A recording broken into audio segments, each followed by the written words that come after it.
Countdown to Halloween 2022, featuring eerie and uncanny tales of haunts, ghosts, and suspense. Every Monday at exactly midnight, a new story will appear on Storylink Radio's YouTube channel as we count down to Halloween 2022. You will have 7 days to listen, then the next one will appear. Each story will be 13 to 30 minutes long. And now, tonight's story from Storylink Radio.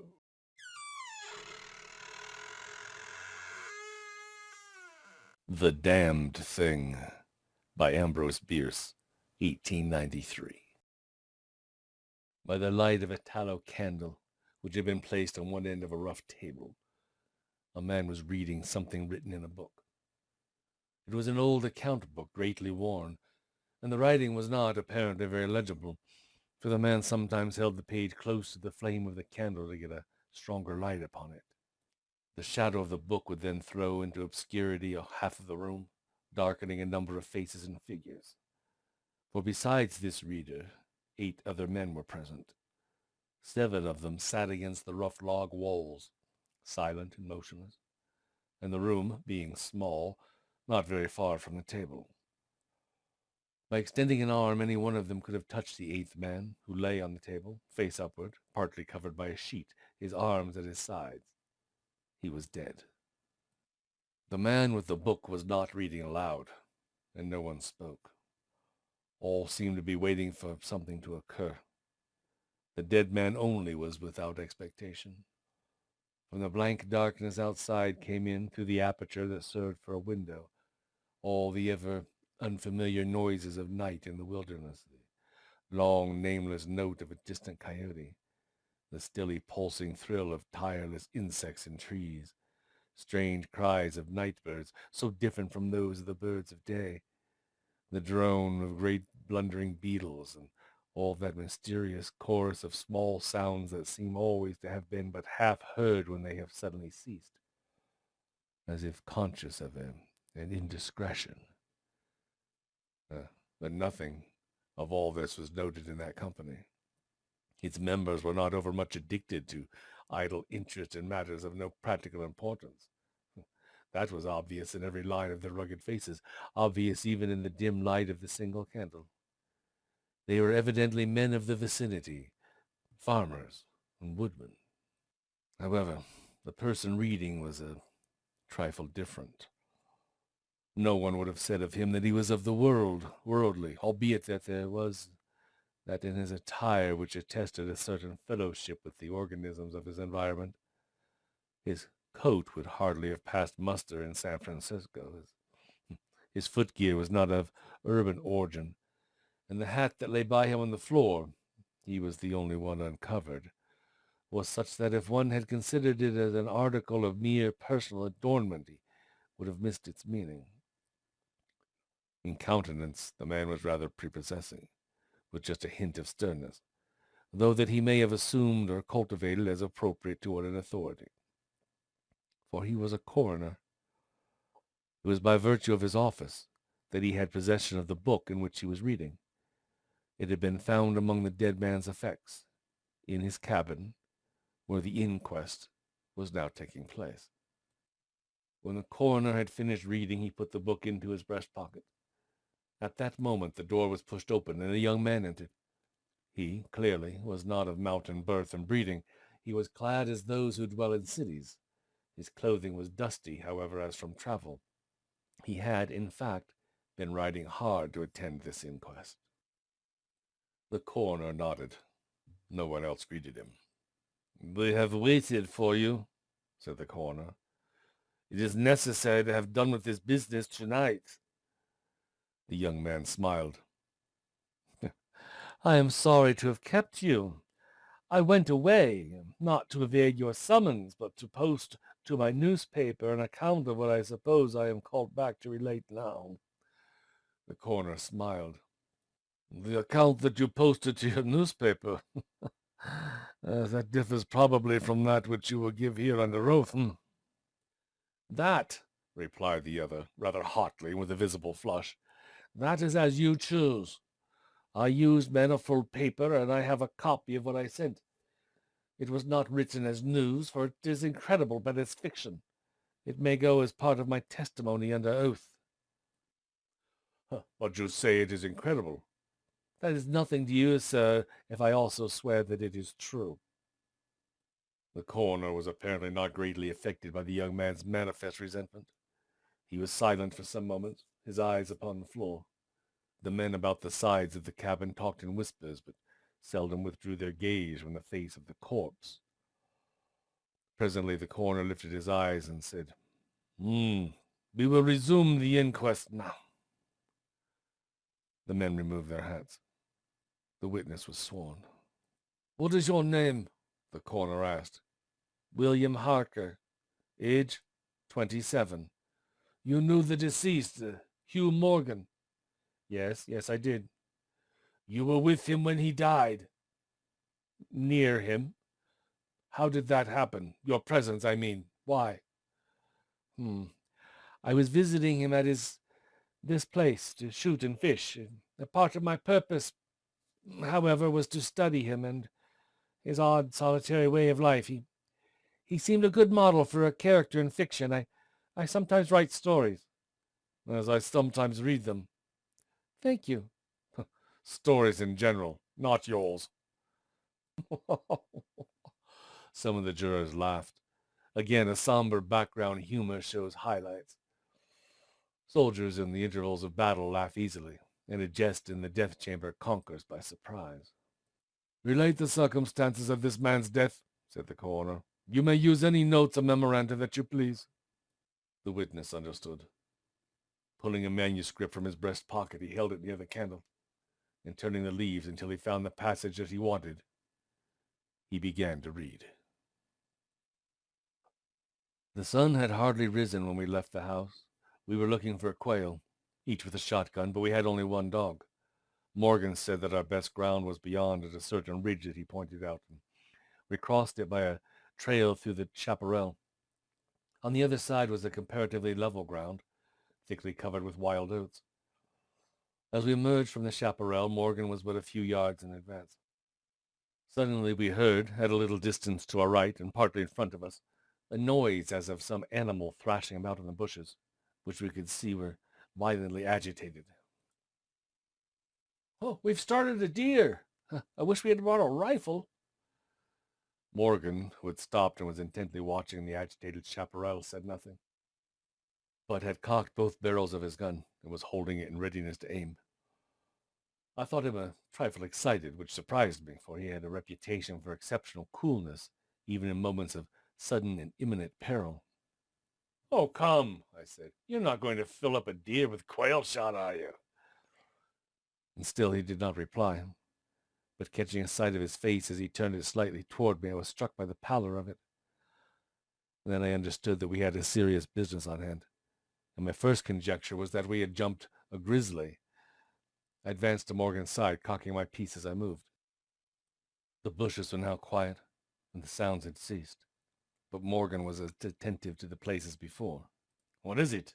What the devil is it? I asked. That damned thing, he replied, without turning his head. His voice was husky and unnatural. He trembled visibly. I was about to speak further when I observed the wild oats near the place of the disturbance moving in the most inexplicable way.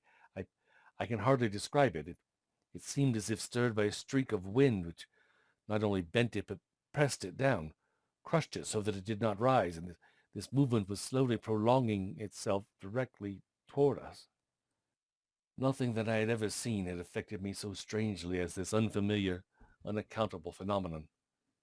And yet I was unable to recall any sense of fear.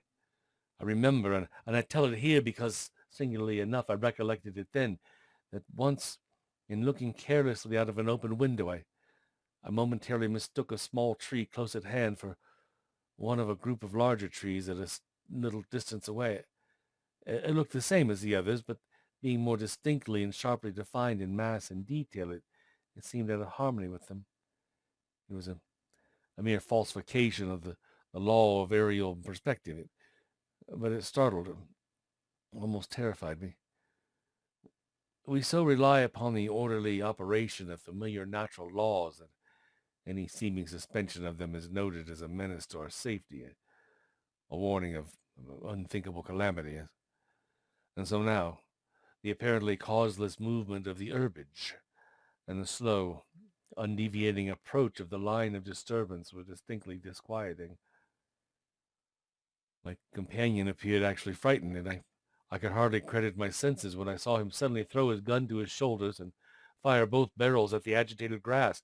Before the smoke of the discharge had cleared away, I heard a loud, savage cry, a scream like that of a wild animal, and flinging his gun upon the ground, Morgan sprang away and ran swiftly from that spot. At the same instant, I was thrown violently to the ground by the impact of something unseen in the smoke, some soft, heavy substance that seemed thrown against me with great force. Before I could get upon my feet and recover my gun, which seemed to have been struck from my hands, I heard Morgan crying out as if in mortal agony, and mingling with his cries were such hoarse, savage sounds as one hears from fighting dogs. Inexpressibly terrified, I struggled to my feet, and I looked in the direction of Morgan's retreat, and, oh, may heaven in mercy spare me from another sight like that. At a distance of less than 30 yards was my friend, down upon one knee, his head thrown back at a frightful angle, hatless, his long hair in disorder, his whole body in violent movement from side to side, backward and forward. His right arm was lifted and seemed to lack the hand. At least I could see none. The other arm was invisible altogether. At times, as my memory now reports this extraordinary scene, I could discern but a part of his body. It was as if he had been partly blotted out. I cannot otherwise express it. And then a shifting of his position would bring it all into view again. All this must have occurred within a few seconds, yet in that time Morgan assumed all the postures of a determined wrestler vanquished by superior weight and strength. I saw nothing but him, and him not always distinctly. During the entire incident, his shouts and curses were heard as if through an enveloping uproar of such sound and rage and fury as I had never heard from the throat of man or brute. For a moment only I stood irresolute, and then, throwing down my gun, I ran forward to my friend's assistance. I had a vague belief that he was suffering from a fit of some form of convulsion. Before I could reach his side, he was down and quiet. All sounds had ceased. But with a feeling of such terror as even these awful events had not inspired, I now saw the same mysterious movement of the wild oats, prolonging itself from the trampled area about the prostrate man toward the edge of a wood. It was only when it had reached the wood that I was able to withdraw my eyes and look at my companion. He was dead. The coroner rose from his seat and stood beside the dead man now. Lifting the edge of the sheet, he pulled it away, exposing the entire body, altogether naked, and showing in the candlelight a clay-like yellow. It had, however, broad maculations of bluish black, obviously caused by extravasated blood from contusions. The chest and sides looked as if they had been beaten with a bludgeon. There were dreadful lacerations. The skin was torn in strips and shreds. The coroner moved round to the end of the table and undid a silk handkerchief, which had been passed under the chin and knotted on the top of the head. When the handkerchief was drawn away, it exposed what had been the throat. Some of the jurors who had risen to get a better view repented their curiosity and turned away their faces. Witness Harker went to the open window and leaned out across the sill, faint and sick. Dropping the handkerchief upon the dead man's neck, the coroner stepped to an angle of the room and from a pile of clothing produced one garment after another, each of which he held up for a moment for inspection. All were torn and stiff with blood. The jurors did not make a closer inspection. They seemed rather uninterested. They had, in truth, seen all this before, the only thing that was new to them being Harker's testimony. "Gentlemen," the coroner said, "we have no more evidence, I think. Your duty has already been explained to you. If there's nothing you wish to ask, you may go outside and consider your verdict." The foreman arose. a tall, bearded man of 60, coarsely clad. "Hey, I should like to ask one question, Mr. Coroner," he said. "What asylum did this last witness escape from?" "Mr. Harker," said the coroner, gravely and tranquilly, "from what asylum did you last escape?" Harker flushed crimson again, but said nothing, and the 7 jurors rose and solemnly filed out of the cabin. If you have done insulting me, sir," said Harker, as soon as he and the officer were left alone with the dead man, "I suppose I am at liberty to go." Yes." Harker started to leave, but paused with his hand on the door latch. The habit of his profession was strong in him, stronger than his sense of personal dignity. He turned about and said, "The book that you have there, I recognize it as Morgan's diary. You seemed greatly interested in it. You read in it while I was testifying. May I see it? The public would like—" "The book will cut no figure in this matter," replied the official, slipping it into his coat pocket. "All the entries in it were made before the writer's death." As Harker passed out of the house, the jury re-entered and stood about the table on which the now covered corpse showed under the sheet with sharp definition. The foreman seated himself near the candle, produced from his breast pocket a pencil and a scrap of paper, and wrote rather laboriously the following verdict, which with various degrees of effort all signed. "We, the jury, do find that the remains come to their death at the hands of a mountain lion, but some of us thinks, all the same, they had fits." In the diary of the late Hugh Morgan are certain interesting entries having possibly a scientific value as suggestions. At the inquest upon his body, the book was not put in evidence. Possibly the coroner thought it not worthwhile to confuse the jury. The date of the first of the entries mentioned cannot be ascertained. The upper part of the leaf is torn away. The part of the entry remaining is as follows. "Would run in a half circle, keeping his head turned always toward the center, and again he would stand still, barking furiously.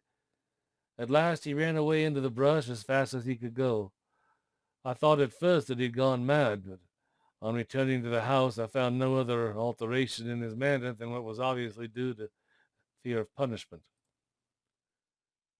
Can a dog see his nose? Do odors impress some olfactory center with images of things emitting them?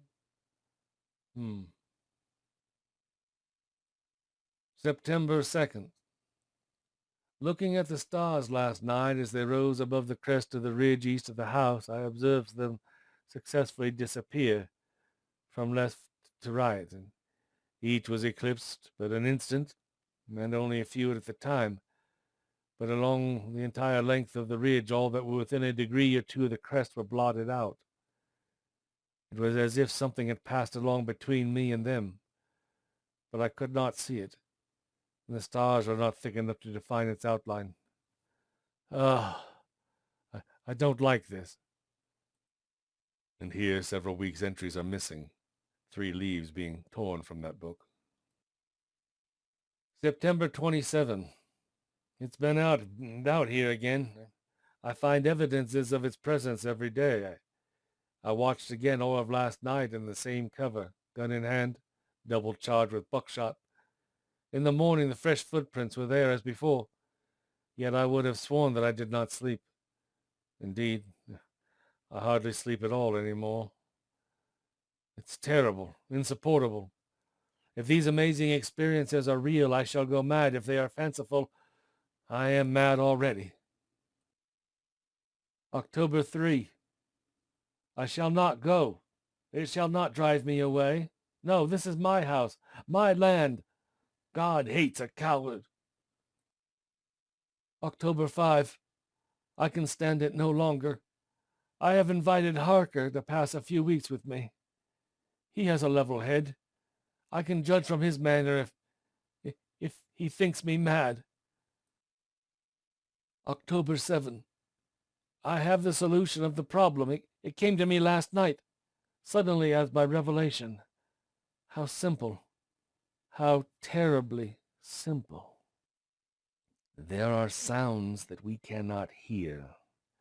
At either end of the scale are notes that stir no chord of that imperfect instrument, the human ear. They are too high or too grave.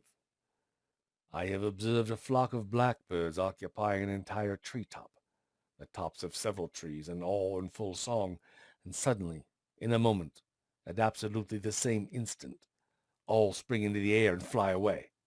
How? How? They could not all see one another. Whole tree tops intervened. At no point could a leader have been visible to all. There must have been a signal of warning or command, high and shrill above the din, but by me unheard. I have observed, too, the same simultaneous flight when all was silent, among not only blackbirds, but other birds, quail, for example, widely separated by bushes, even on opposite sides of a hill.